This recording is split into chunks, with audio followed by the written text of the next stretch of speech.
Hello दोस्तों, नमस्कार। मैं आप लोगों का हार्दिक अभिनंदन करता हूं अपने trader by stock market YouTube channel में। जो लोग फर्स्ट बार विजिट कर रहे हैं, सब्सक्राइब, बेल आइकन ऑल जरूर सेलेक्ट कर लीजिएगा। तो चलिए शुरू करते हैं।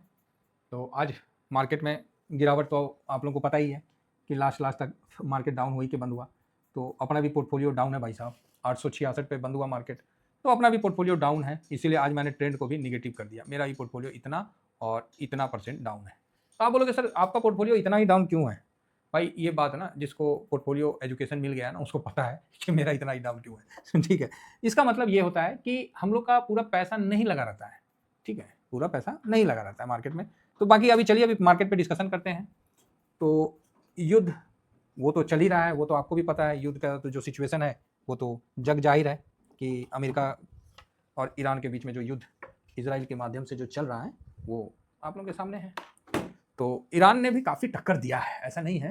देखिए, हम लोग किसी के पक्ष में नहीं है, हम युद्ध के पक्ष में नहीं है, हम देश के पक्ष में हैं। अगर युद्ध देश के लिए अच्छा है तो युद्ध ही सही, और युद्ध में शांत रहना देश के लिए अच्छा है तो हम शांत ही सही। हम युद्ध के ना पक्ष में है ना विपक्ष में, हम अपने देश के पक्ष और विपक्ष में हैं। ठीक है, हम अपने देश के पक्ष में हैं, सीधी बात। तो आज सबसे ज़्यादा निफ्टी पे बोझ कौन डाला?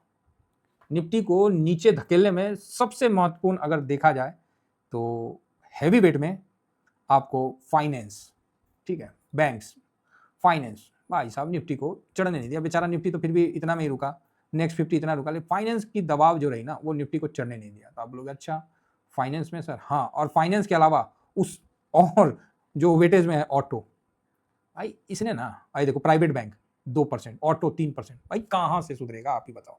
पीएसयू वगैरह सब टूट लिया। रियलिटी का तो चलो कम है, छोटा है, केमिकल में मतलब नहीं है, लेकिन ये जो auto, private bank, finance, PSU, भाई निफ्टी को ना हिलने डुलने नहीं दिया। ऊपर रिकवरी का तो मतलब ही नहीं है कि रिकवरी थोड़ा बहुत बन जाए, ऐसा लठ लगा दिया कि निफ्टी नीचे की तरफ औंधे मुंह गिरा।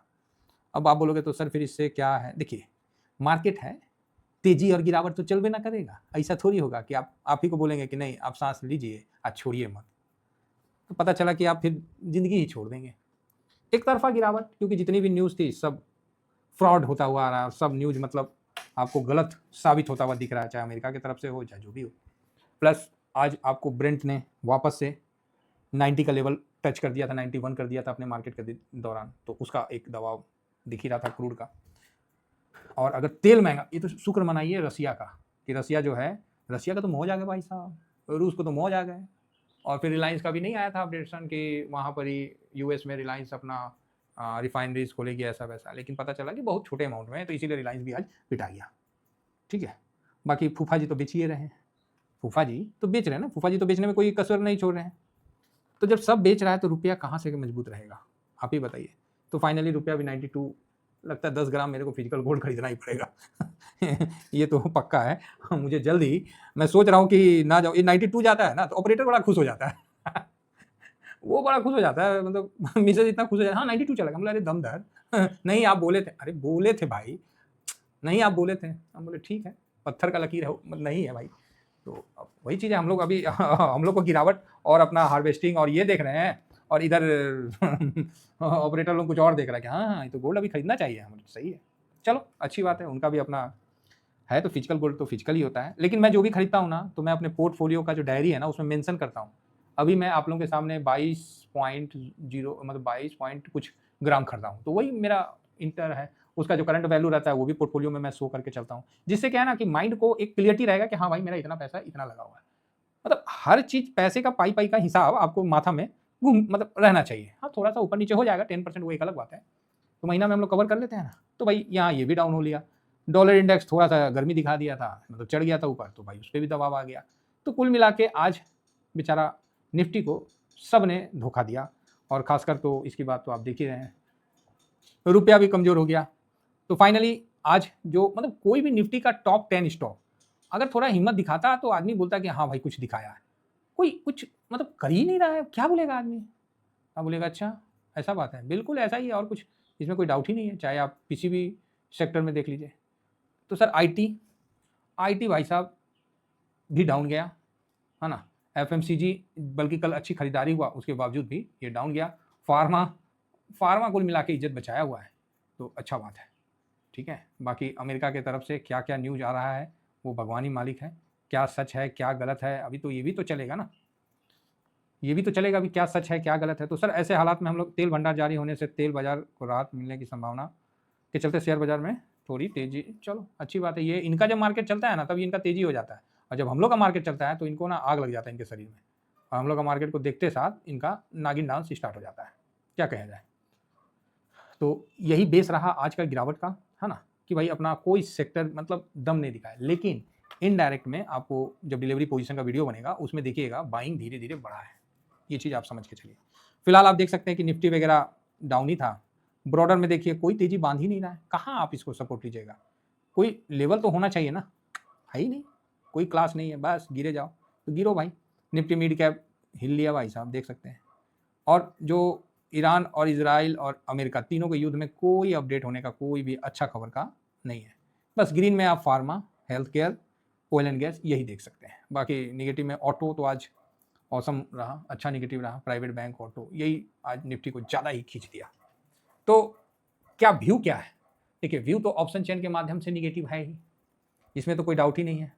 तो आप बोलोगे अच्छा, बाकी सेंटीमेंट आपको बता दे रहे। देखिए हम आप लोगों को पहले हम ऑप्शन चेन नहीं दिखाते थे क्योंकि ज़रूरत नहीं रहा, लेकिन अब जब आप लोगों के सामने आया ना तो मैं बोला बता देते हैं, इसको अभी कंटिन्यू रखते हैं ये डाटा को। ये देखिए जब आपको इसका एलटीपी बढ़ता हुआ दिखे और यहाँ ओपन जो है ना ये चेंज है, ओपन इंटरेस्ट भी चेंज होता रहे, चेंज इन ओपन इंटरेस्ट ये बढ़ता हुआ दिखे और ये बढ़ता हुआ दिखे, समझ जाइए कि जिस तरफ बढ़ रहा है वो पलड़ा भारी है।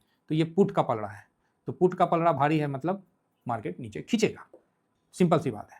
और इस साइड में देखिए कॉल साइड में आपको जो प्राइस है वो घटता हुआ दिखा है, ठीक है, चाहे ऊपर देख लीजिए घट रहा है, लेकिन यहाँ भी ओपन इंटरेस्ट बढ़ा हुआ है। ये आपको क्या बता रहा है, यहाँ भी ओपन इंटरेस्ट बढ़ा हुआ है, ऐसा नहीं है कि यहाँ माइनस में है, तो यहाँ भी प्लस में है। इसका मतलब है कि यहाँ पोजीशन कॉल को शॉर्ट किया गया है, पुट को शॉर्ट कम किया है, कॉल को शॉर्ट ज़्यादा करके और यहाँ पैसा बनाया जा रहा है, ठीक है। और बड़े लोग खरीद के कम बेच के ज़्यादा बनाते हैं, इसीलिए आप लोग सुने होंगे कि खरीदने से ज़्यादा बेचने वाला को पता होता है मार्केट। लेकिन आज के टाइम में हर कोई ये डाटा देख के बेच देता है और उस तरह का काम करने लगता है, ठीक है।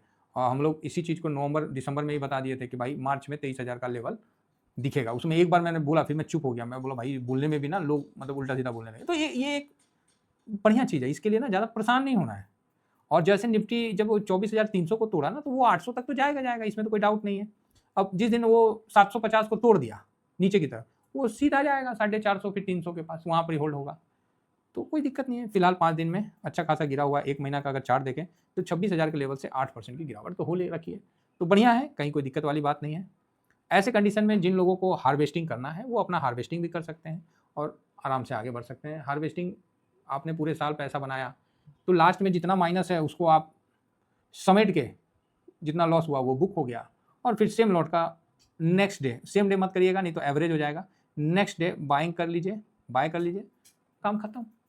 अब जो बाय होगा वो अगला साल के लिए होगा, ठीक है। इस साल का यही छापा मुका दिए, अब अगला साल के लिए देखा जाएगा।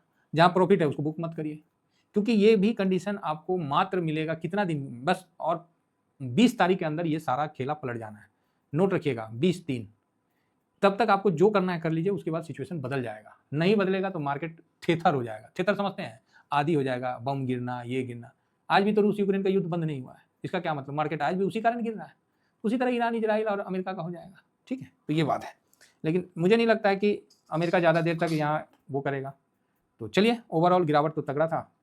तो फिलहाल इतना ही कहकर अपनी वाणी को विराम देता हूँ। बने रहिए बस। जय हिंद, जय भारत।